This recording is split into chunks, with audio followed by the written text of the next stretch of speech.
This week on the Writers Detective Bureau, interview locations, special investigations, and special deputy U.S. Marshals. I'm Adam Richardson, and this is the Writers Detective Bureau.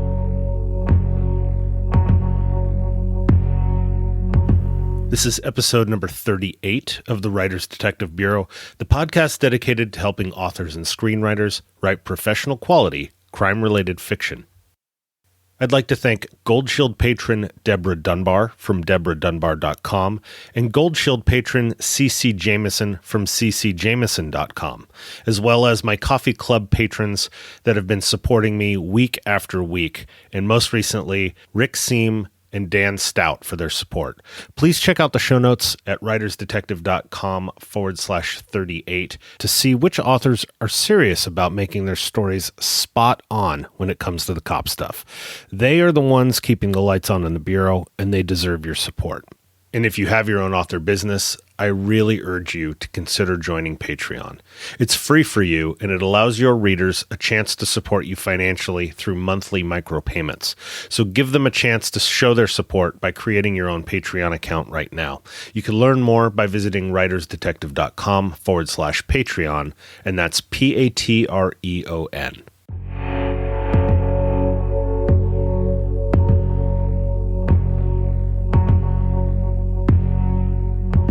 I can't believe we're already on episode 38. This has been a very busy week here at the Writers Detective Bureau. Most of the consulting work that I do on the Hollywood side of things have non-disclosure agreements attached to them. So I never really get the chance to talk about the amazing screenwriters and showrunners that I get to help. But this week I had a lot of fun. It was quite busy, but I had a lot of fun working with a few teams of screenwriters. And I just wanted to say, if you're listening, that I cannot wait to see these stories come to life. So a big shout out to you guys, even though I can't say who you are. And then even more exciting for me this week was being interviewed by Joanna Penn for the Creative Penn podcast, which I'm going to have to admit, it is my absolute favorite writing podcast. And I've been a Patreon patron of Joanna's for a while now because I really love the work that she does with the podcast. She covers everything related to self-publishing and just being smart about the business of it, taking care of yourself, thinking about your intellectual properties, all of these things that are so much bigger than what I cover here on this podcast. And unlike me, Joanna absolutely has her schedule dialed in. So the episode that I will be featured on won't be published for at least another month or so. But I really had a blast talking to Joanna. So if you don't already, please check out the Creative Penn and be sure to subscribe. I promise you are going to love it. All right, let's get into this week's set of questions.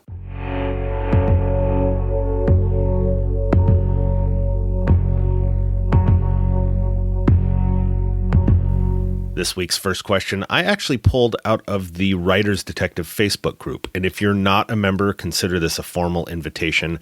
The quickest way to find us is by going to writersdetectivebureau.com/Facebook. That will take you to the group page where we have a bunch of cops and attorneys and other writers in there asking questions and getting answers pretty much all day, every day. So please join us, and would love to have you in the group. I will approve you once you answer the 3 questions upon joining. So anyway, this question came from Maria Miller, and that's Maria, Marya. And the reason why I spell that out is because you can find her at mariamiller.ca. And she asked, if police executed a search warrant on a property and decided to question the inhabitant further, would they interview him at the property or take him to a police station for further questioning? And if they did the latter, why would they do that and not just question him at his house? Well, a few of the cops we have in the Facebook group helpfully jumped in to answer her question before I got a chance to provide my own take on it. And Sergeant Patrick O'Donnell wrote, "It is all situational. We have interviewed subjects at the property where the warrant was executed. A person would be taken to the station or the detective bureau of their own free will if they are more than just a person with limited information and turns into a POI, person of interest. A person could be taken out of the property also if they don't feel intimidated or wanted to be known as a snitch by other family members that are in the area. Recording an interview works best, so as Kathy Cornetto stated, it works well when they are re-interviewed and sometimes change their stories. Having these persons at a district station also helps when a POI turns into a suspect and needs to get arrested. Now, before I go on, I want to mention that Patrick J. O'Donnell will be releasing his book, Cops and Writers, Book 1, in the next few weeks, which should be early May 2019 for those of you listening far into the future. So definitely keep an eye out for that book. Anyway, I added to the conversation after Patrick left his comment where I wrote, even if they do the interview at the house, the interview would be audio recorded. I always had a digital recorder or a cassette recorder in the pre-digital era with a power mic in my case ready to go for an interview. As Patrick said, it is all situational. The good news is that for your story, you can write it believably with whichever scenario works better for your story. I usually made the decision based upon the psychological effect the station versus the home would have on a POI. I might do an initial interview at the home where the guy feels comfortable and more willing to open up, where I can start getting an account of his story as if he's merely a witness, but then do a follow-up interview or interrogation at the station where I have control over the environment, physically and psychologically speaking. Taking someone out of their comfort zone can really change their attitude. Now, this is what I want to add to my Facebook answer, and it's the reason why I wanted to include it here on the podcast. A good detective will be meticulous in planning out the interview. Unlike interviewing in someone's home, I control everything about the interview at the station. How many seats are in the room? Is there a table? How is the furniture situated? Will it allow me to read his body language? Which seat is the suspect going to sit in? Like any good magician or mentalist using a force, I can control these things with simple tactics that the suspect will likely never notice. I make it look like the entire event is a formality, not something that is a carefully planned event. If I want my suspect to sit in a particular chair without him realizing it, a spot that puts him in, let's say, the perfect view of a hidden camera recording everything in the interview room, how do I do it? I don't walk him into an interview room with the lights on and a sign that reads "in use" and then say "sit there." I walk him back to an empty interview room that has the lights off and the door open. I flip on the light, drop my blank legal pad on the chair that he is not going to sit in. As he naturally takes the chair I want him in, I ask if he wants something to drink. It's casual, it's building rapport, and it's conveying a message that the world might not be caving in on his head quite yet. You're wasting your time if all you're going to do is ask, "Did you do it?" and then ask, "Did you do it?" again when he lies to you. A good detective will not only create an outline of how the questioning will likely go, but also the psychological tactics that will be used. We've all heard of the good cop, bad cop routine. But did you know it can actually be effective? It's the reason why we know about it. Or how about what I like to call the Columbo routine, where I intentionally let the suspect think he's smarter than I am, and I let him school me as intellectually superior, telling me how he did this and did that and how he got one over on all of us because we're a bunch of idiots.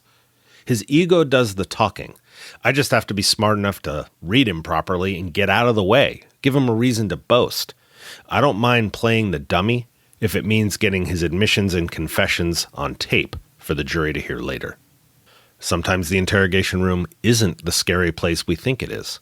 Sometimes it's the private, safe place where someone with a deep, dark secret finally finds someone empathetic. Someone who understands what it's like to have urges. Someone who isn't judging you for being attracted to children. Someone they can talk to. Someone who will actually listen to how they feel. the same someone who will use that audio recording to lock you away for the rest of your life, but has built a rapport that is so strong that the child molester wants to shake your hand and say thank you for being kind as you leave him behind at the jail.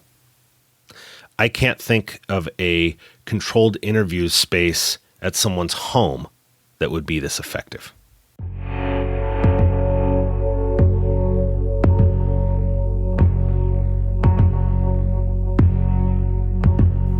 Another question from the Facebook group came from Max Tomlinson, and you can find Max's work at maxtomlinson.wordpress.com. Max asked, would the special investigations section of a city police department work with homicide on a murder?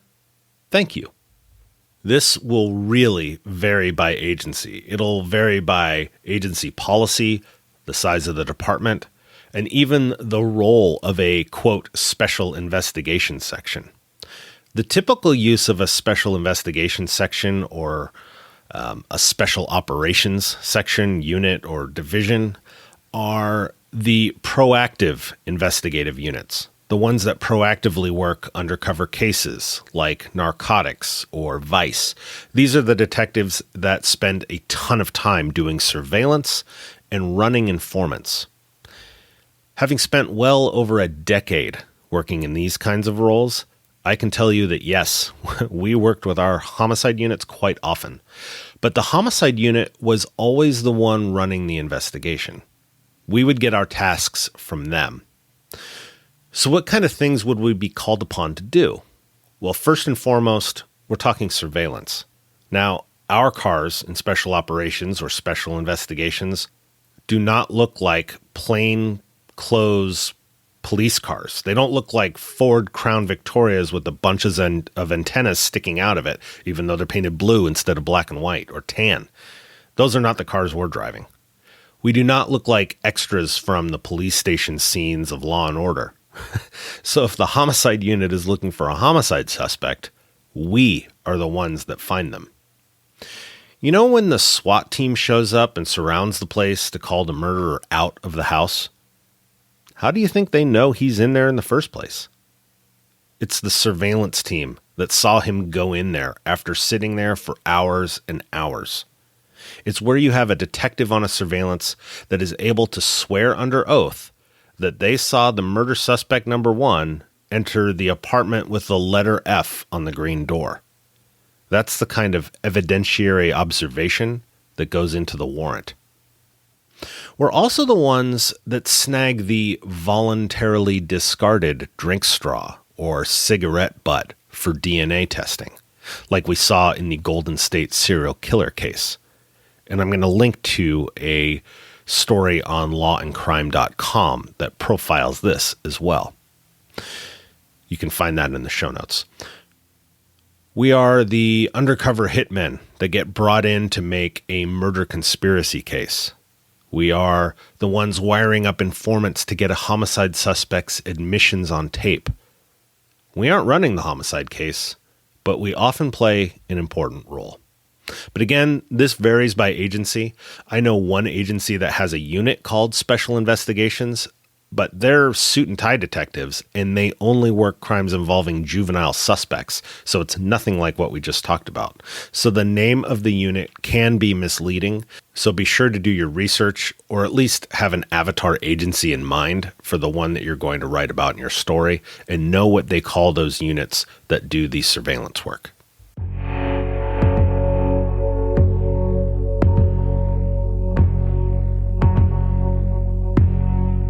Chris Kratchman sent a question in through writersdetective.com/podcast, which is also how you can send in your questions. So Chris wrote me and he said, "Hey, Adam, love your podcast. Quick question for you.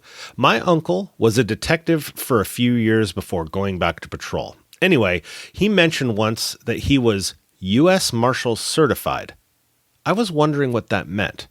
I thought it'd be a good idea for a character. Thank you for your help, Chris." I am so glad that you asked this, Chris.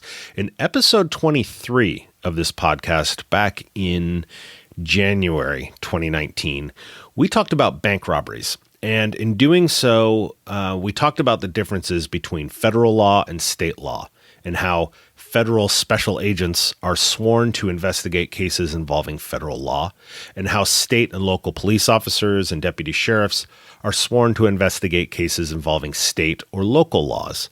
That is that dual sovereignty concept again. So being sworn to investigate these cases can mean a lot of things, not just the authority to make arrests without a warrant, but also the authority to seek search warrants, to seek arrest warrants, court orders for wiretaps, have the legal authority to carry a firearm anywhere in your jurisdiction, but you are restricted to the type of sovereignty you're sworn to. Well, for the most part. Like any area of law, there are always exceptions. But generally speaking, as a police detective for the NYPD or the LAPD, you can get an arrest warrant from a state court for a state crime, but you do not have the legal authority to get a federal arrest warrant for a federal crime from a federal court. Does that make sense? Now, this is where your author ears may begin to perk up, because I get a lot of questions about federal agencies like the FBI working with local police departments. Now, there are a lot of federal task forces out there with a lot of local police agencies on them. The FBI runs Joint Terrorism Task Forces and Violent Crimes Task Forces. The Secret Service runs High-Tech Crime Task Forces. The DEA runs Organized Crime Drug Enforcement Task Forces, which, when abbreviated, because that's a mouthful of letters, is pronounced OCDEF. And the U.S. Marshals run Fugitive Task Forces. All of these task forces, as I mentioned, are staffed with special agents from the alphabet soup of federal agencies, working with partners from state and local police agencies. So when you are a local police detective assigned to a federal task force, you'll receive a special deputization as a federal officer, regardless of which agency you're working on, an FBI task force, a DEA or Secret Service task force. All of those local detectives will be specially deputized through the U.S. Marshals Service. So Chris, when your uncle said he was U.S. Marshals certified, I'm betting he spent some time on a federal task force where he was, from the legal standpoint under federal law, he was made a special deputy U.S. Marshal. So in doing so, the local police detective is then cross-sworn to enforce both the normal state and local laws that he or she normally works under, as well as federal laws.